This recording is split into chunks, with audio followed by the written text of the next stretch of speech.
Nah, ketika diambil keputusan oleh Ibu Ketua Umum, maka kami semua tegak lurus dengan keputusan organisasi yang sudah diputuskan oleh Ibu Ketua Umum atau Ibu Megawati. Berarti udah satu suara lah ya dukung Ganjar. Oh iya, Tapi kan meskipun beberapa, enggak lah. nggak beberapa ya? Ada, Enggak ada beberapa lagi. nggak ada beberapa lagi Nggak udah ada. Udah nggak ada ya? Jadi udah bulat Jadi, Bang ya? Iya. Jadi kalau masih ada beberapa, ya berarti yang beberapa itu ya bukan lagi PDI Perjuangan dong. Adanya Kartel. gabungan kartel bisnis dan Iya, pemerintahan tuh Bang. Bener. Kondisinya seperti itu sekarang Bang? Ya, nggak jauh beda. Kalau aku lihat potret hukum kita kayak gitu tuh. Wow, mengerikan banget tuh Bang. Mengerikan. Ya gitu loh. Kalau yang kartel Sinaloa itu, Iya, iya. aku tadi itu kan bisnisnya narkoba. Kalau di kita itu segala lini. Formasi MK itu, ya hakim MK itu 3 dari presiden, 3 dari legislatif DPR, 3 dari Mahkamah Agung. Dia memadukan unsur trias politika itu. Maka dia disebut negarawan di sana. Dia putusannya itu adalah benar-benar putusan yang bukan mewakili ego sektoral itu tadi. Benar-benar dia sebagai benteng konstitusi tadi. Betul. Nah, sebagai negarawan harusnya sikap putusannya pun negarawan, Yes. bukan kacangan. Kan itu. Berarti kacangan dong. Ya kacangan lah. Oke. Ada skenario untuk menggunakan Mahkamah Konstitusi sebagai lembaga negara, ya kan? Digunakan untuk kepentingan melanggengkan kekuasaan politik itu. Proses demokrasi itu kan dia memberikan kesempatan yang sama terhadap seluruh anak bangsa, terhadap seluruh warga negara. Dia demokrasi itu memberikan ruang yang sama. Ya. Ya, Prof Mahfud kan jelas. Ganjar Mahfud kan menawarkan tadi itu tentang sisi pembenahan penegakan hukum, pembenahan hukum. Setengah dari persoalan bangsa ini, kalau kita mampu mengurai persoalan hukum tadi itu dan penegakan hukumnya bisa memberikan rasa keadilan, dia akan mengatasi persoalan bangsa ini lebih dari separuh.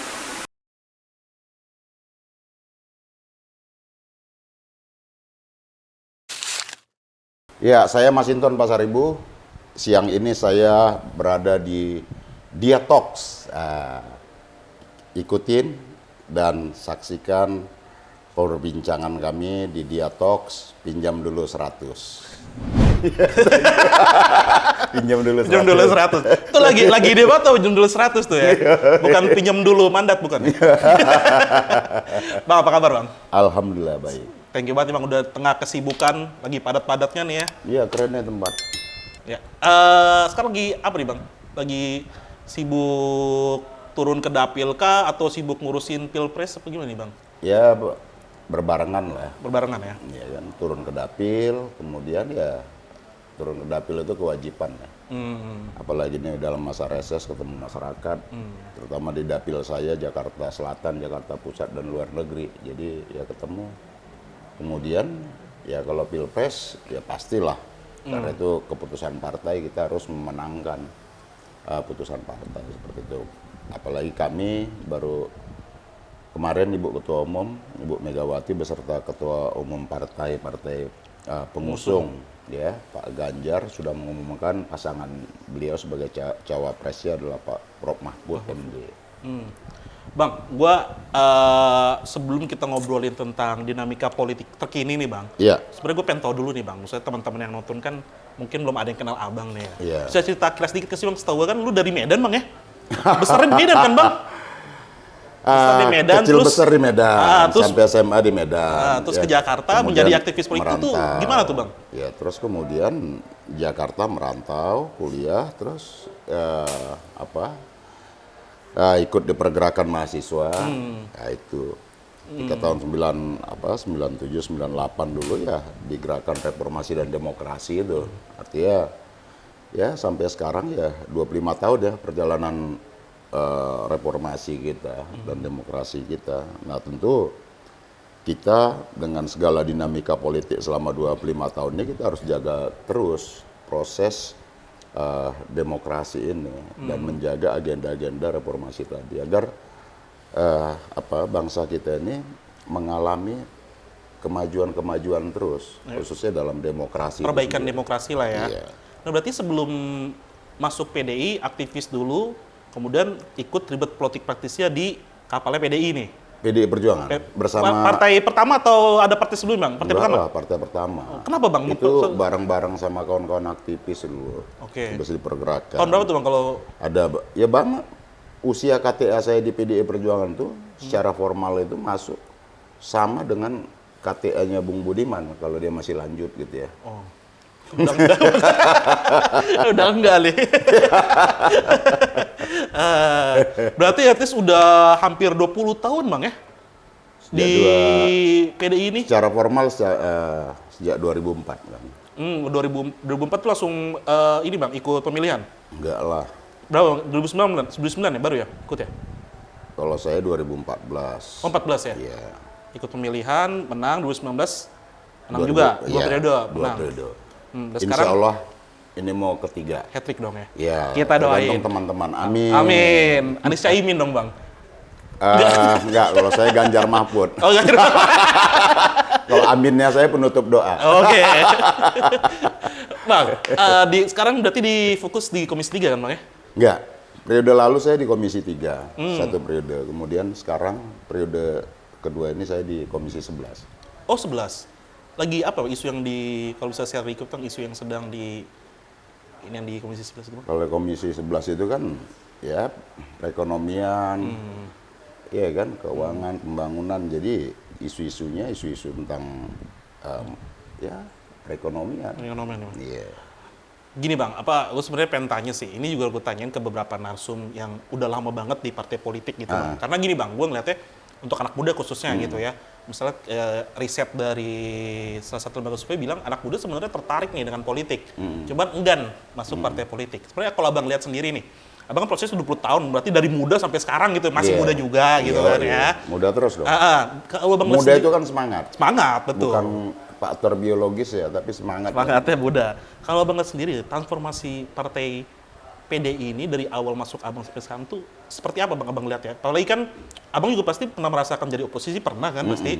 Sekarang menjadi di bagian pemerintahan. Abang ada melihat Saya melihat secara kelembagaan partai politik ya. Oke. Bukan karena saya di PDI Perjuangan kemudian saya melebih-lebihkan atau menghebat-hebatkan, tidak. Tapi yang saya lihat dari mulai ketika ya meskipun saya belum PDI pada saat itu ya, belum PDI Perjuangan, berKTA PDI Perjuangan, tapi saya lihat itu proses transformasi dari sekedar sebagai sebuah organisasi partai politik kemudian menjadi organisasi politik modern, itu transformasinya itu memang dari 2004 itu. PDI Perjuangan itu melakukan transformasi dari 2004 ya sampai sekarang, proses pembenahan organisasi dari mulai sistem rekrutmen, kaderisasi gitu ya, terus sampai kemudian tugas sebagai organisasi partai politik dia membangun sistem gitu. Jadi dia tidak ujuk-ujuk bagaimana proses rekrutmennya, proses kaderisasi ya berjenjang, kemudian sampai proses penugasan sebagai kader partai. Tapi kalau misalnya kan selama ini transformasi kan juga didukung sama adanya terlibatan sekarang zamannya anak muda, teknologi segala macam gitu ya. Yang Abang lihat gitu, apakah partai PDI juga bertransformasi gitu mengikuti perkembangan itu, Bang?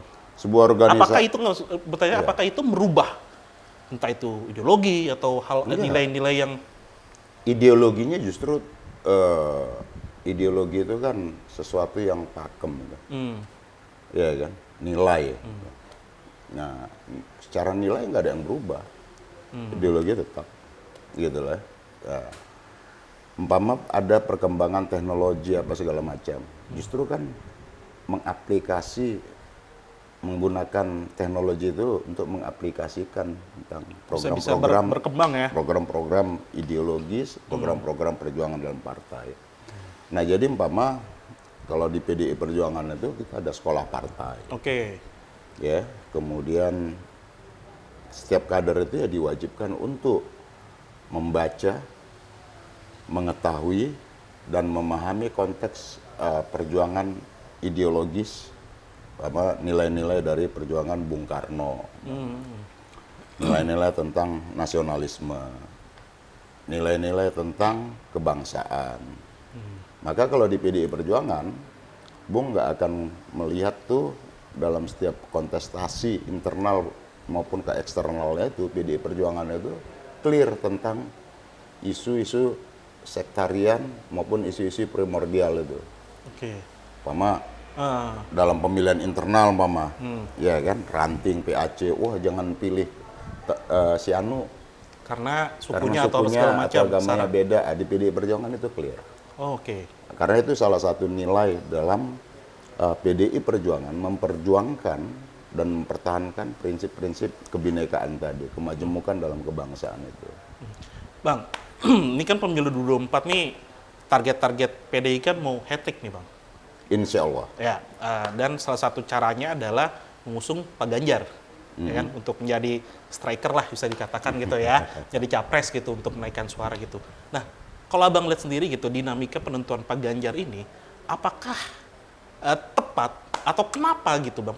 Tepat dan kenapa memilih Pak Ganjar dibalik dengan sosok di PDI kan banyak tokoh-tokoh nasional yang mumpuni gitu. Kenapa harus Pak Ganjar tepat apa gimana? PDI Perjuangan itu kan sebagai partai kader juga. Yes. Ya, partai kader berbasis massa lah.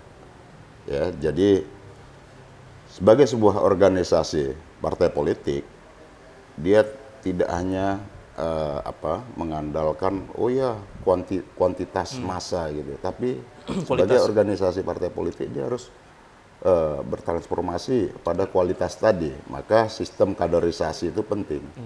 Dari sekian banyak kader ya PDI Perjuangan, baik yang di eksekutif di pemerintahan pusat, di eksekutif pemerintahan daerah, kepala-kepala daerah, kemudian legislatif di tingkat pusat, DPR RI maupun DPRD di provinsi, kabupaten, kota seluruh Indonesia.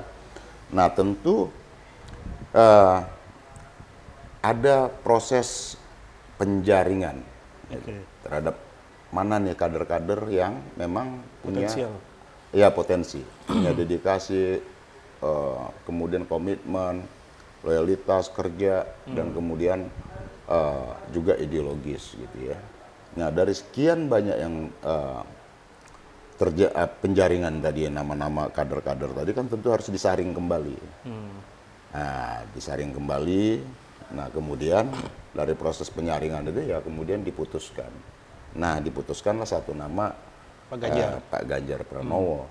Nah, sebelumnya kan juga ada usulan ya, kalau kami ada Mbak Puan gitu. Jadi kami di PDI Perjuangan itu dalam proses demokrasi internalnya ya kita terbiasa begitu.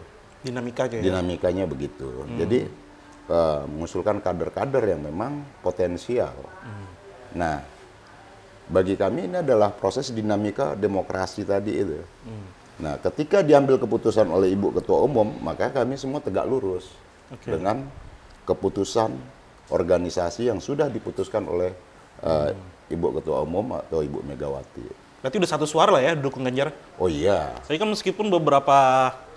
Enggak lah. Enggak beberapa ya? Enggak ada beberapa lagi. Enggak ada beberapa lagi. Enggak ada. Udah ada ya? Jadi udah bulat, Bang ya? Iya. Jadi kalau masih ada beberapa, ya berarti yang beberapa itu ya bukan lagi PDI Perjuangan dong. Iya. Betul. Gitu. Harusnya tegak lurus ya? Ya memang kami wajib. Dan sebagai kader kami memahamin itu.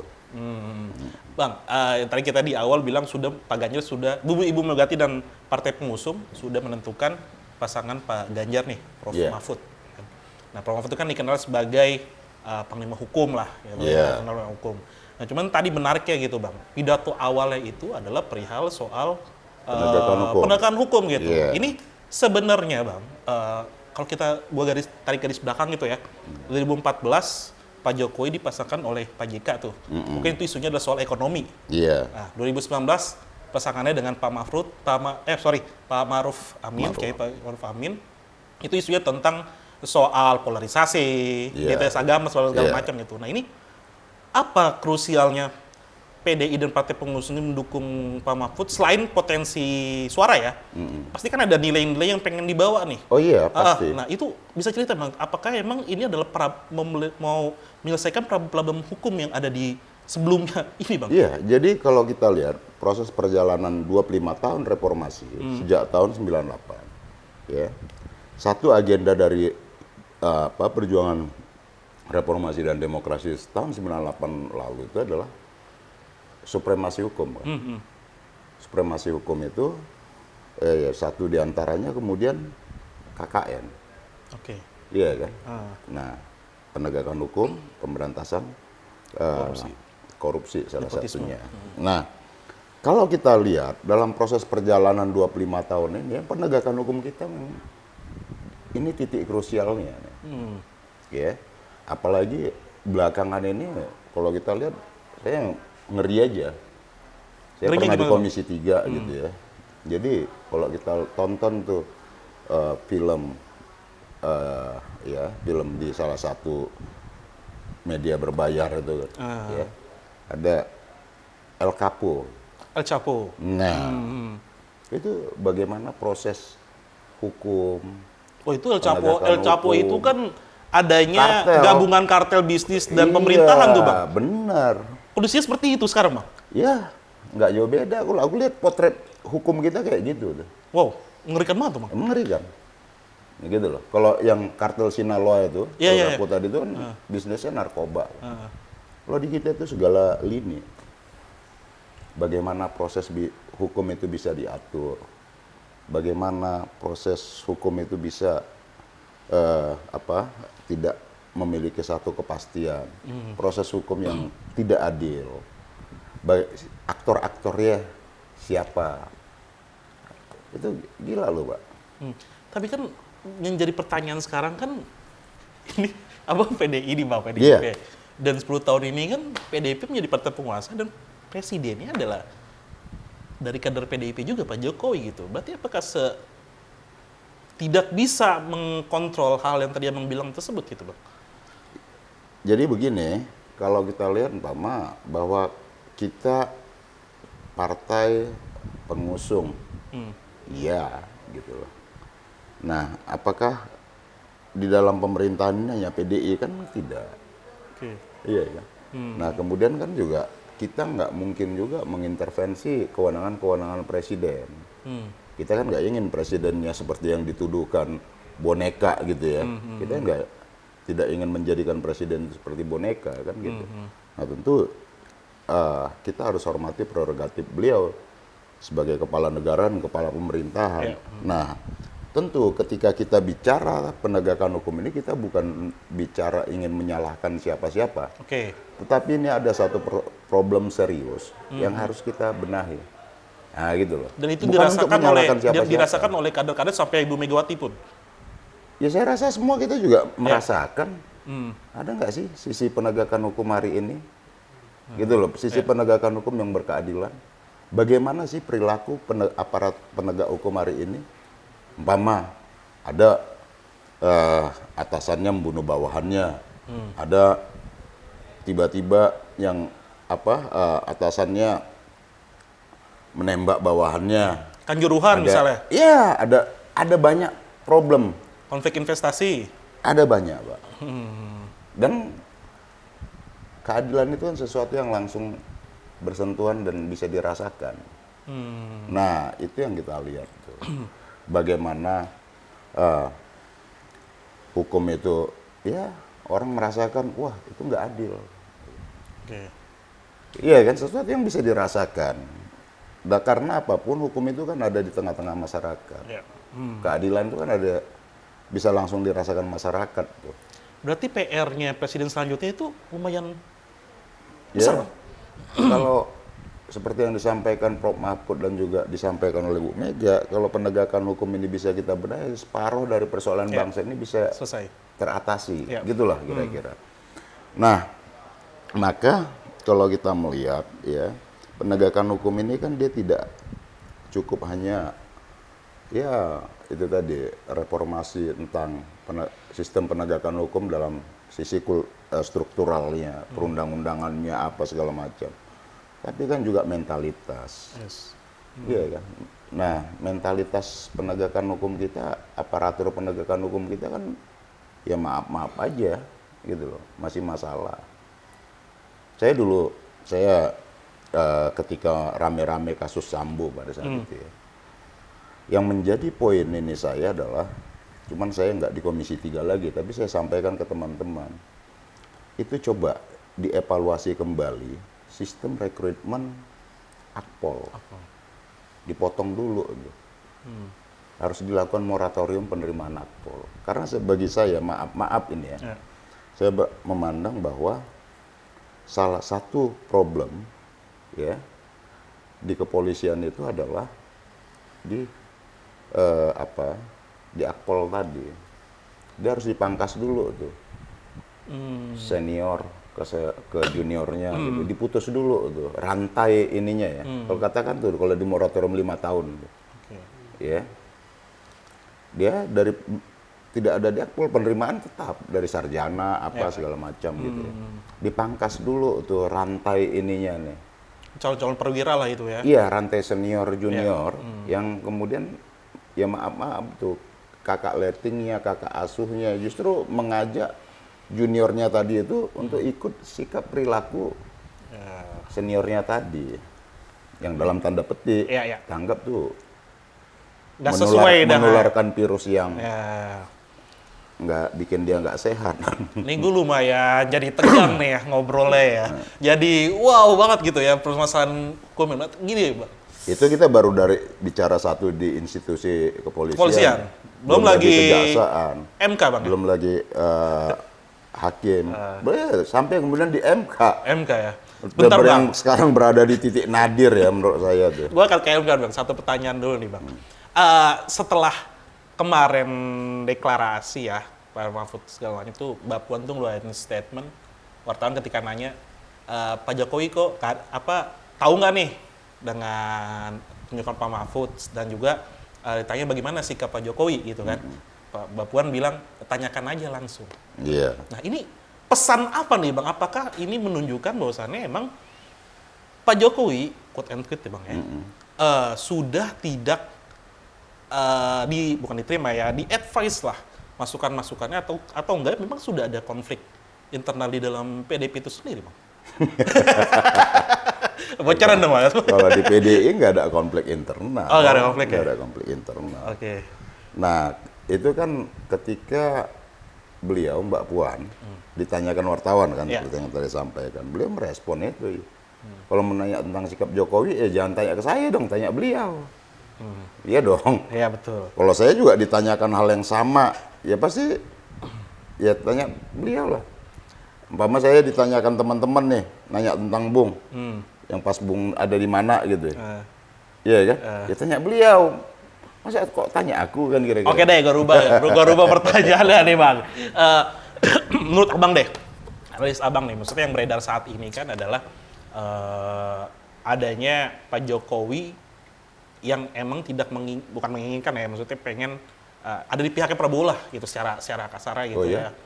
Adanya tendensius ke ini nih masyarakat nih melihatnya gitu Bang ya. Okay. Abang juga mungkin bisa ngelihat lah ya kan. Nah menurut Abang sendiri. Ya teman-teman aja bisa ngelihat. Gimana Abang ya? Ada menurut Abang gitu ya. Apakah sebenarnya ketika masyarakat bertanya-tanya Bang, sebenarnya tuh kenapa gitu Bang? Awal mulanya tuh apa gitu loh bisa bersikap kayak gitu tuh? Penasaran sebenarnya masyarakat Bang. Atau ada ini ya Bang? Ya kita mana tahu. Kan gini ya, kalau kami di partai ya, kami di partai, ya keputusan partai ya sudah kami jalanin. Iya kan? Ya. Nah, kemudian di lapangannya seperti apa ya kita informasikan ke partai, kan gitu aja.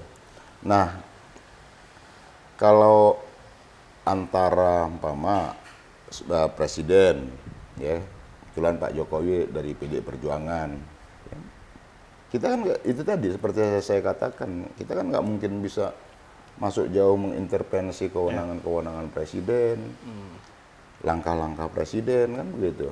Ya kita taunya ya, kalau kami ini sebagai kader, ya dia mau dimanapun, geraknya bayangan kami adalah sama karena Satu rumah lah ya. ideologinya Ya, sama, ya. gitu loh. Sikapnya ya sama, kira-kira gitu. Karena kami dilatih untuk itu, Oke. di kader kan untuk itu. Pikirannya kami dibariskan, tindakan kami dibariskan, nah, sikap kami dibariskan, sehingga kami dimanapun pasti kami akan berperilaku yang sama. Berarti kalau nggak sama, berarti udah keluar jalur. Atau memang punya pemikiran sendiri. Ideal ya? eh Kalau nggak sama kan pasti kan didiskusikan, ada tempat gitu. Lama saya nih sebagai kader partai, oh kok putusannya agak beda, kok saya kurang agak memahami. Saya kan bisa nanyakan ke partai gitu ya, atau ke teman-teman senior partai atau apa. Ini gimana? Kita minta pandangannya atau apa. Nah, terus juga kan isu lagi yang terakhir kemarin tuh Bang, pengesahan MK atas diperbolehkannya masyarakat yang belum 40 tapi yang sudah pernah dipilih oleh masyarakat itu boleh menjadi capres. Meskipun itu menjadi pro kontra di masyarakat gitu Bang. Jadi begini, kalau ngelihat MK itu kan desain apa? MK itu adalah dia diisi negarawan. Yes. Maka formasi MK itu, ya hakim MK itu 3 dari presiden, 3 dari legislatif DPR, 3 dari Mahkamah Agung. Okay. Dia memadukan unsur trias politika itu. Maka dia disebut negarawan di sana. Dia putusannya itu adalah benar-benar putusan yang bukan mewakili ego sektoral itu tadi. Benar-benar dia sebagai benteng konstitusi tadi. Betul. Nah, sebagai negarawan harusnya sikap putusannya pun negarawan, Yes. bukan kacangan. Kan itu. Berarti kacangan dong. Ya kacangan lah. Oke. Nah, itu. Kemudian kita melihat putusan MK ini kemarin ya, itu dia tidak berdiri sendiri, Bang. Iya, betul. Harus tarik satu rangkaian proses Historinya sebelumnya. Di luar kewenangan MK tadi. Di luar MK nih. Sebelumnya, ya, saya melihat ini sebagai satu tarikan politiknya gitu. Saya harus melihat itu. Sebelumnya itu, ya, ada yang namanya penundaan pemilu, Ya. Isunya ya. ya kan? Ya. 3 periode. Tertolak. 3 periode tertolak. Ya. Oke? Ya. Tapi apakah itu berhenti di situ? Tidak. Kemudian ada skenario untuk menggunakan Mahkamah Konstitusi sebagai lembaga negara, ya kan? Digunakan untuk kepentingan melanggengkan kekuasaan politik itu, melanggengkan politik kekuasaan. Itu. Jadi melihatnya jangan dilihat itu berdiri sendiri, Betul. tapi ada proses rangkaian itu tadi. Berarti kan kalau kita lihat tuh Bang, kalau tadi Abang cerita itu dari 3 periode, penundaan, sampai ke MK kan berarti kan ya masyarakat bisa menilai lah, bisa menilai bahwasannya emang ada agenda selubung untuk menggolkan, misalnya untuk tweet adalah Mas Gibran gitu, kita terang-terangan. Saya gitu. nggak tahu. Ya, menggolkan itulah masyarakat yang menilai gitu ya. Dan ada munculnya isu politik dinasti gitu, dinasti politik gitu yang akan terlihat di 2024 gitu. Meskipun sampai sekarang nih sampai kita ngobrol saat ini kan belum ada deklarasi apapun gitu. Nah, sebenarnya kan pertanyaan balik lagi adalah kita tarik ke belakang lagi nih Bang. Tarik ke belakang lagi, sebenarnya kalau misalnya masyarakat melihat, oh ternyata kalau misalnya politik dinasti PDI Perjuangan juga kok yang membuka keran itu gitu. Yang menggolkan misalnya Gibran pas saat awal menjadi wali kota Surakarta, tiba-tiba menjadi calon gitu, padahal belum ada proses kaderisasi dari situ gitu. Bagaimana menurut Bang? Jadi kan begini ya, kalau proses di internal partai dengan proses pencalonan apa segala macam, dengan proses menggunakan instrumen negara itu kan hal yang berbeda. Yes. Harus dipisah dulu. Nah, kalau partai tentu punya kewenangan, punya hak otonom untuk mencalonkan kadernya dalam setiap kontestasi. Ya gitu loh, yang dianggap layak. Gitu loh. Ya itu, ya partai punya kewenangan untuk itu. Nah, yang disoal banyak orang adalah ketika menggunakan instrumen negara atau mengutak-atik aturan main yang sudah diputuskan oleh konstitusi kita. Kan itu yang jadi masalah gitu. Kita kan negara itu kan udah didesain ya untuk untuk menjaga proses demokrasi ini berlangsung baik. Betul. Maka ketika proses amandemen hasil dari reformasi 98 lalu itu adalah mengkoreksi dan mengevaluasi sistem konstitusi kita, di mana batasan periodisasi jabatan presiden belum diatur secara tegas di situ. Karena bisa dapat dipilih kembali, tidak ada batasan. Nah, maka ketika di amandemen dibatasi kan? Iya, 2 periode. Gitu loh. Nah, tapi ketika ada coba otak-atik itu kan bertentangan dengan semangat reformasi, konstitusionalitas yang sudah dibangun melalui hasil reformasi dan demokrasi itu. Gitu ya, Bung. Tapi kalau Bang melihat sendiri gitu Bang, dari kecemasan masyarakat saat ini adalah soal lahirnya politik dinasti atau dinasti politik gitu. Nah, Abang sendiri melihat gini, bagaimana di tengah reformasi kita, apalagi kualitas demokrasi kita nih dari berbagai macam survei gitu ya, terus menurun nih nilainya nih Bang. Ditambah lagi dikira-kira tuh bakal ada dinasti politik ke depannya gitu. Abang lihat sendiri bagaimana gitu Bang proses demokrasi kita saat ini ke depannya seperti apa jadinya gitu Bang? Proses demokrasi itu kan dia memberikan kesempatan yang sama terhadap seluruh anak bangsa, terhadap seluruh warga negara. Dia demokrasi itu memberikan ruang yang sama. Gitu loh. Tidak peduli anak siapapun dia memberikan ruang yang sama tadi. Nah, dinasti, politik dinasti kalau dalam negara-negara yang menganut sistem monarki, ya siapa yang akan menjadi putra mahkotanya itu pasti dikader tuh Pak. Dari mulai kecil tuh pasti udah dikader tuh, dikader dalam monarki kerajaan tadi. Bagaimana bersikap, bagaimana berperilaku, bagaimana cara bergaul, bagaimana sekolahnya, gitu loh. Bagaimana dia harus dilatih, dia militer dan lain-lain gitu ya. Itu artinya dibentuk lah ya. Ya, dinasti dalam sistem monarki itu dibentuk deh, dikader tuh siapa yang bakal menjadi putra mahkota. Nah, kalau dalam sistem demokrasi, apakah dinasti itu boleh? Ya banyak masyarakat juga sinis, gitu ya. Tapi ya boleh, karena setiap warga negara memiliki kesempatan yang sama. Ya, tapi melalui proses penggemblengan dong, gitu loh. Bukan menggunakan fasilitas jabatan kekuasaan, ya gitu loh, yang dimiliki oleh orang tuanya. Itu kan nggak adil, nggak adil dong. Buat teman-teman semua, buat kita semua, kita bukan anak siapa-siapa, nggak adil dong, kan gitu. Kalau hanya karena faktor itu, tapi kalau dia lahir melalui proses penggemblengan, ya sah-sah saja. Nah, gitu loh Pak. Umpama contoh begini, saya kasih contoh ya, Bu Mega, putrinya Bung Karno, ya.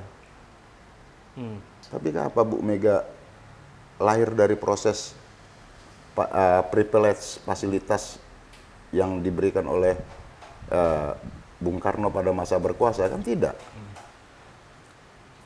Iya kan?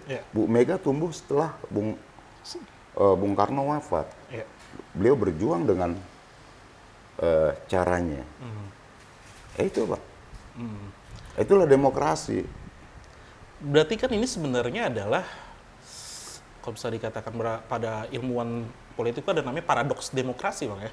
Akhirnya demokrasi yang dicita-citakan untuk penerapannya belum tentu juga gitu dengan sesuai dengan misalnya kayak contohnya kayak bukunya Stefan Levitsky gitu ya, bagaimana demokrasi mati gitu.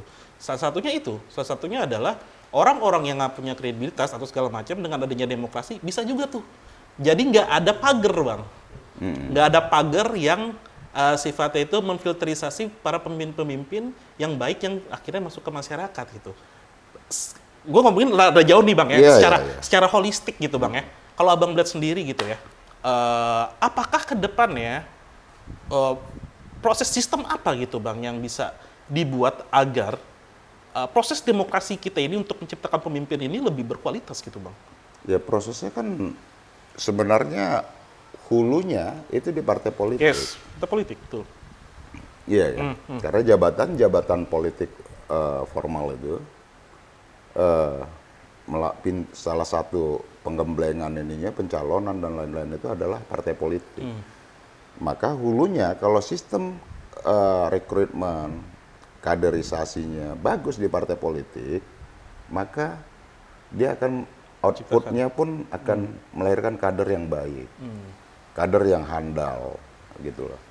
Nah, kalau proses kaderisasi di partai politiknya prosesnya instan, ya bisa kebayang dong itu kualitas kepemimpinannya, ya bukan pemimpin yang handal, ya gitu loh. Tapi kalau dia melalui proses gemblengan di partai politiknya bagus, pasti outputnya juga ya pasti relatif bagus lah.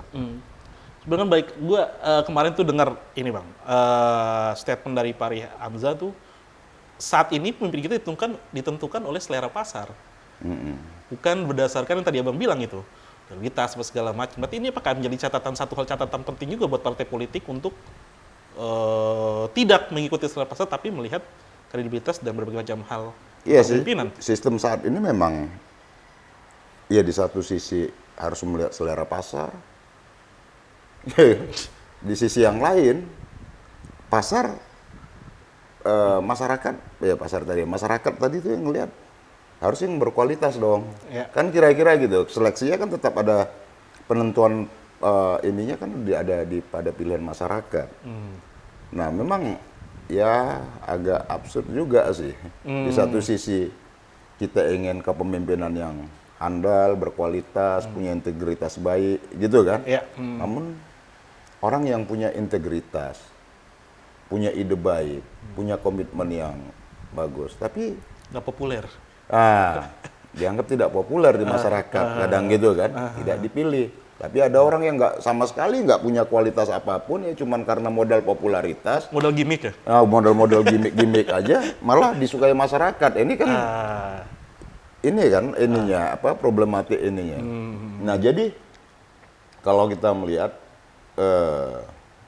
bagaimana dengan sistem politiknya, menurut saya yang harus bisa dievaluasi, dibenahi ya. Di satu sisi tadi partai hasil proses kaderisasi dan penggemblengan di internal partai itu bisa juga yang handal ini bisa disajikan ke publik dan bisa juga diterima oleh publik. Nah sebenarnya kemarin kenapa kemudian seperti model pemilihan sistem pemilihan legislatif ya, yang isunya dibawa ya sama PDI proporsional terbuka dan tertutup tadi itu. Iya, betul. Nah itu kan tinggal bisa dikombinasikan dengan kalau dengan terbuka memang ya itu tadi nggak ada terfilterisasi. Orang hanya karena gimmick-gimmick dianggap wah ini gimmick-gimmicknya disukai masyarakat pula gimmick-gimmicknya gitu kan. Nah, udah tuh. Padahal tuh sama sekali kosong gitu kan. Pinjam dulu 100 gitu kan. Karena akhirnya itu mempengaruhi soal produk legislasi di parlemen kan Bang. Nah, kan nggak mungkin nanti tahu-tahu pas di legislasi atau apa. Cuman bikin story doang pulang. Iya gitu. Iya kan. Nah itu problem dalam sistem politik kita hari ini. Sistem bagaimana sistem politik melalui mekanisme demokrasi ini juga melahirkan kepemimpinan yang handal, berkualitas dan berintegritas. bukan hanya sekedar isi tas dan popularitas. Oh, ini adalah baru lagi deh ya. Bukan cuma tas dan popularitas, Bang ya? Ya, bukan hanya isi tas dan popularitas, tapi integritas dan kualitas. Bang, gue pengen minta lu komenin ini dong, Bang. Ada dua hal nih yang gue minta komen. Pertama, statement Abang soal jargon perubahan Anies. Katanya cuman slogan atau apalah kata Abang yang statement itu. Ya Gimana Bang? Coba dikit dong, Bang. Ya nggak ada apa sih. Iya kan, umum banget kan, perubahan. Terus yang mau dirubah apa sih gitu?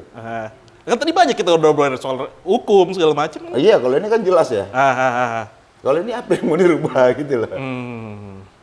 Nggak ada ide yang muncul kan. Ya Prof Mahfud kan jelas. Ganjar Mahfud kan menawarkan tadi tuh. Tentang sisi pembenahan penegakan hukum. Pembenahan hukum. Setengah dari persoalan bangsa ini, kalau kita mampu mengurai persoalan hukum tadi itu, dan penegakan hukumnya bisa memberikan rasa keadilan, dia akan mengatasi persoalan bangsa ini lebih dari separuh. Oke, pertanyaan gue gini deh, Bang. Kan ini udah dua pasangan ya, sampai kita ini dua pasangan yang daftar tuh Pak Ganjar, Pak Mahfud, Pak Anies, Gus Imin gitu.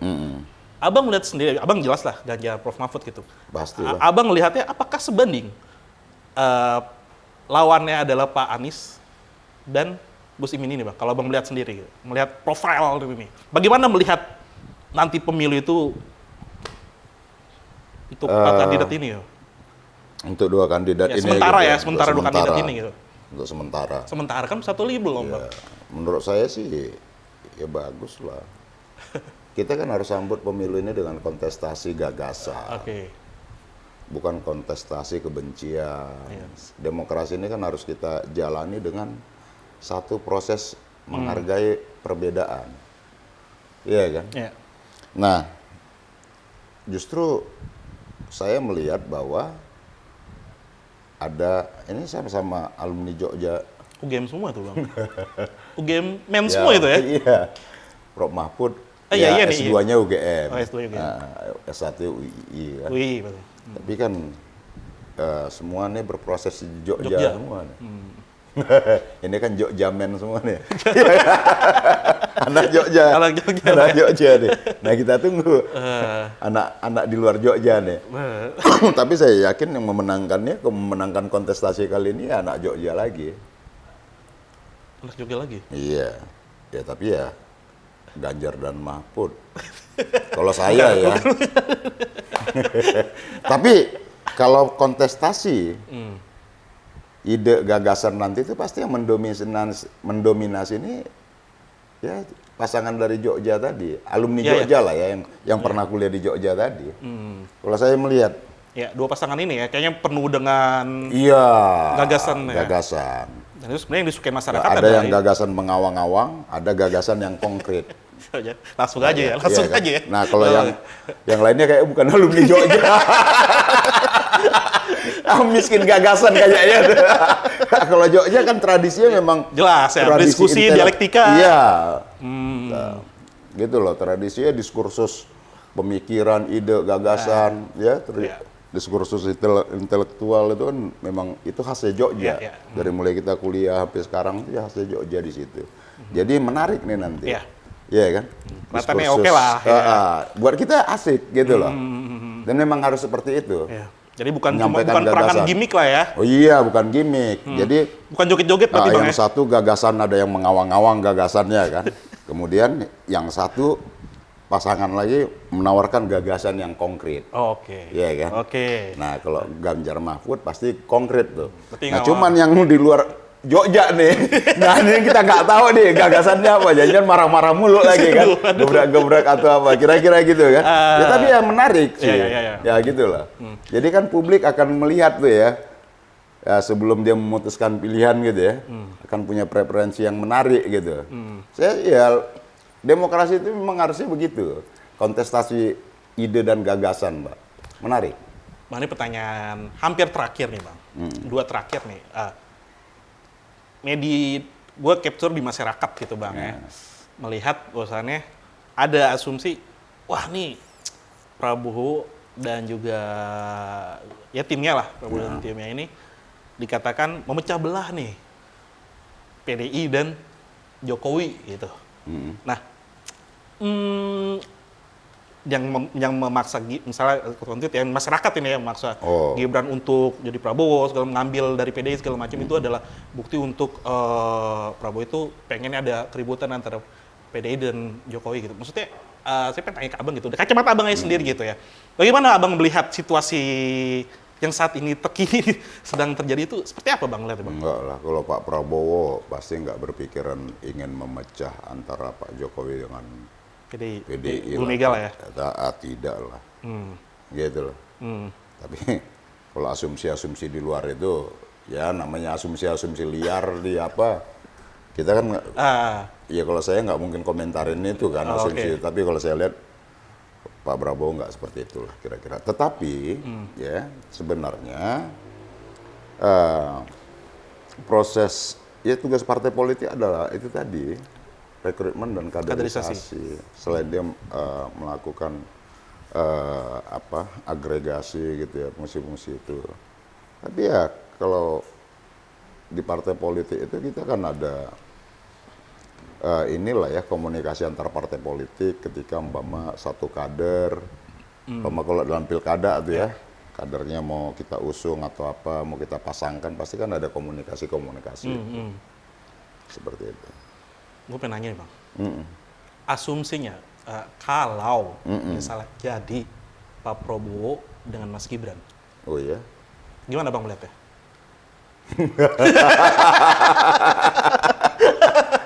Gimana bang? Akan gimana nih bang? Petanya gimana nih bang? Asik juga. Asik ya? Asik aja. Asik ya? Iya kan? Walaupun syarat dalam apanya belum cukup ya. Syarat? Ya kalau yang dalam undang-undang kan belum cukup. Cuman kemarin ya dimuluskan oleh MK. Kan itu. Tapi kan itu juga belum tentu buat beliau kan gitu. Ini berarti sangat positivisme banget ya bang ya? Apa? Sangat positivisme banget ya? Iya, kan gini nih. Kan toh prosesnya itu nanti di masyarakat yang lihat. Iya kan? Gitu loh, mana emas, mana loyang. Oh gitu? Apa seru? Iya, seru lagi dan lagi ada emas, ada loyang ya. Bang, terakhir bang, harapan abang di pemilu 2024 bang? Ya 2024 nih kita harap. Sebelum harapan nih dong, abang maju di mana bang? Dapil 2? Oh kalau saya di pemilu ini maju lagi kan ya? Iya, sejak 2014, pemilu 2014, pemilu 2019 dan sekarang saya tetap di dapil yang sama. Dapil 2. Wilayah mana ya bang? Dapil DKI Jakarta 2 untuk DPR RI. Itu wilayahnya Jakarta Selatan, Jakarta Pusat dan luar negeri. Jadi masyarakat di warga negara Indonesia yang ada di luar negeri, ya itu bagian dari dapil saya. Seperti itu. Terus harapan kita tentang pemilu ini, kita harapkan pemilu ini menjadi kontestasi yang demokratis. Kita jalani dengan riang gembira, nggak perlu baperan. Nah, itu paling penting tuh. Iya, betul. Karena kita berharap demokrasi ini bisa melahirkan kepemimpinan yang berkualitas, kepemimpinan yang sudah teruji dan memiliki integritas, bukan kepemimpinan yang instan gitu. Nah, jadi pemilu harus kita gunakan sebagai ajang melahirkan kepemimpinan yang berkualitas, teruji dan berintegritas tadi dan punya rekam jejak yang baik tentunya. Baik itu di pemilihan presiden dan calon wakil presiden maupun di dalam pemilihan legislatif nanti. Karena apapun pemilu ini dia akan menentukan perjalanan bangsa dan demokrasi kita ke depan. Seperti itu. Thank you. Bung, Mas Hinton. Thank you. Udah mau hadir. Semoga semangat terus. Terima kasih undangannya. Sip, terpilih lagi pastinya Bang ya. Amin. Insya Allah. Pinjam dulu 100.